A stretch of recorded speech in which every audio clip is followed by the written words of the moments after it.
this is Carrie from Almost Babies by Carrie. Um, we're gonna do some modeling. I generally have already pre-plucked sponges. I got different ones for different, shapes. For you usually want to keep one to the same color you're using. For your red modeling or your blue or purple modeling preferred, you want to stick with the same color so you can reuse them with the same color each time. I picked up some red, it's like a mauve red, and I made it some purple. And purple is for the creases and around the nose and the nostrils, inside the ears, places like that. But I'm gonna do the modeling now, and then after I do that, I'll give her a quick bake and regular bake, and then I'll do some more stuff on her. But we're gonna do the modeling now.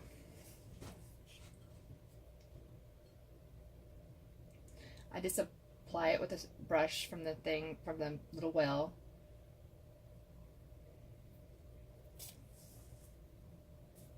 And you're gonna start at the back of the head, make sure it's the color I want it. Yeah.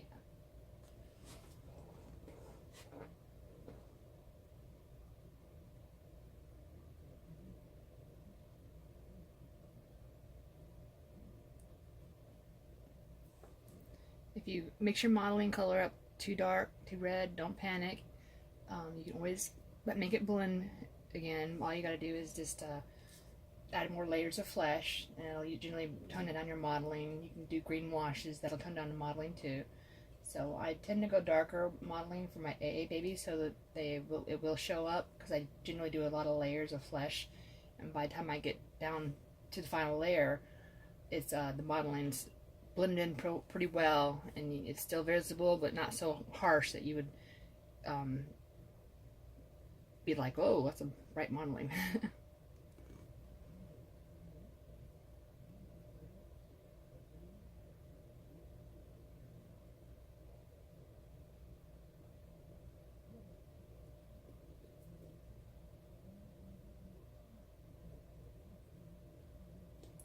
Once the modeling is dry, the thinner is flashed off, you can go over the head and lightly kind of buff it with your hand. That way, if you want a little softer than what it is on there, you can just lightly buff it with your hand to get it to blend in a little better.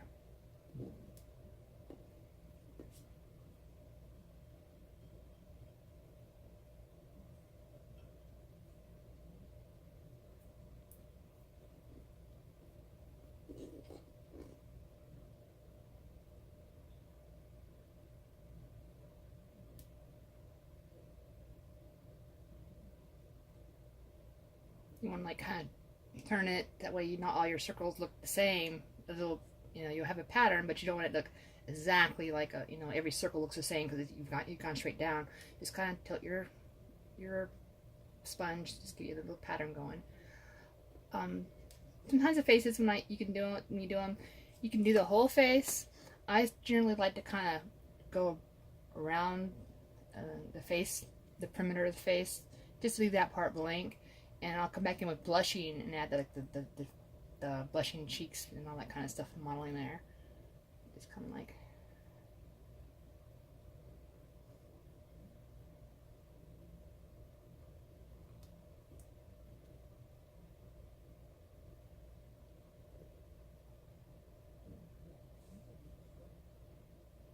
If you got a spot you're not really happy with, just dab it off before you bake it, and you're generally good to go.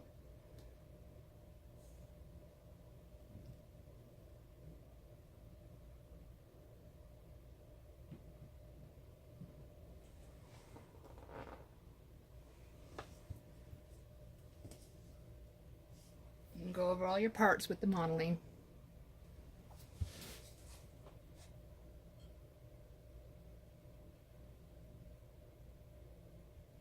I think modeling gives them more of a 3D dimension to the skin tone. Some women that make AA babies don't model. Doesn't mean you have to model. Their baby's just as beautiful. It's a personal preference. I like the modeling. I like how it gives that 3D dimensional look, so that the skin tone isn't like just a one tonal like. It's just personal preference if you like doing it or not. There's no right or wrong way to paint the babies. It's just personal preferences.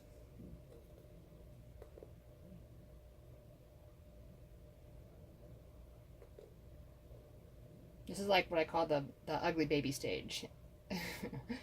She looks like got a lot of little dots everywhere. But trust me, if it looks too red, don't panic. By the time you're done painting this baby, this red will be toned down and you won't even hardly notice it. And there's not much you can't do to fix these babies. I have really, rarely ever stripped a baby before. And the ones that I have stripped were babies that I reworked from another person's art. But generally mine, I keep going. I just keep adding layers until I've got what I want.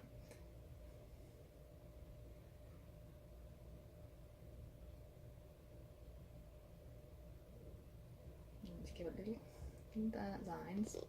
See how it looks with little dots? If you ever look at the newborn baby skin, I mean, even my 4-year-old daughter Bella, she still has mottling, and you know, hers shows up when she's cold or just anytime, you know, after a bath, she's got the mottling showing up. So, you know, you do the mottling. I think even on the older babies, the mottling looks cute. As long as you keep it soft and subtle, it should be fine.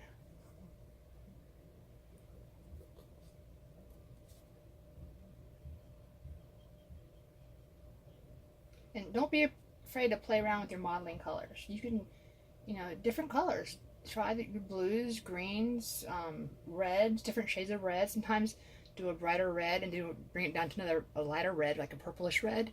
You'd be surprised how different colors on a baby like that just makes that skin tone pop.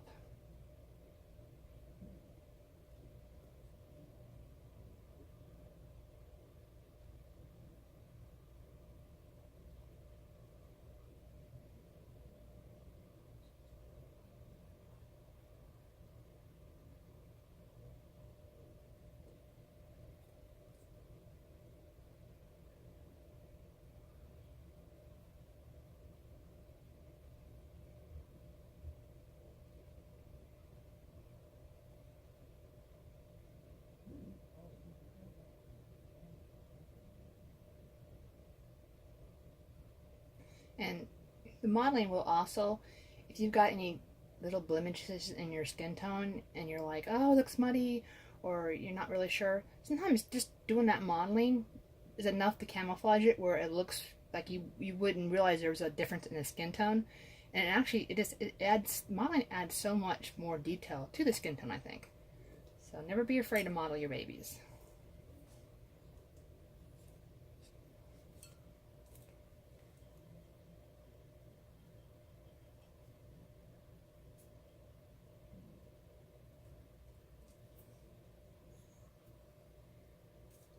Sometimes you just kind of, just a little tiny tap on the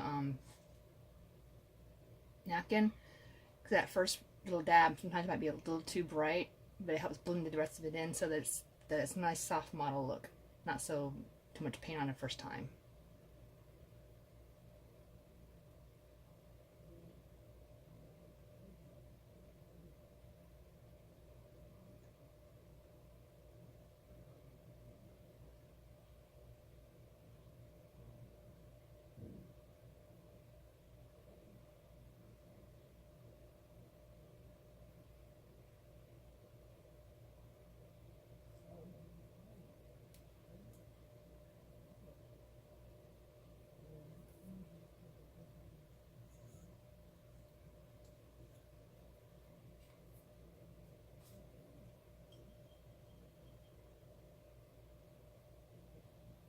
And my modeling color, I will generally use the red modeling.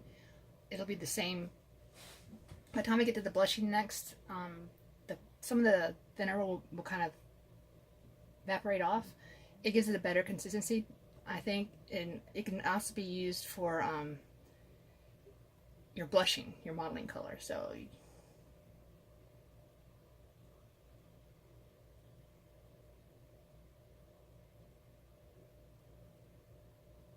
look at that. That is so pretty. It's like model, model, model.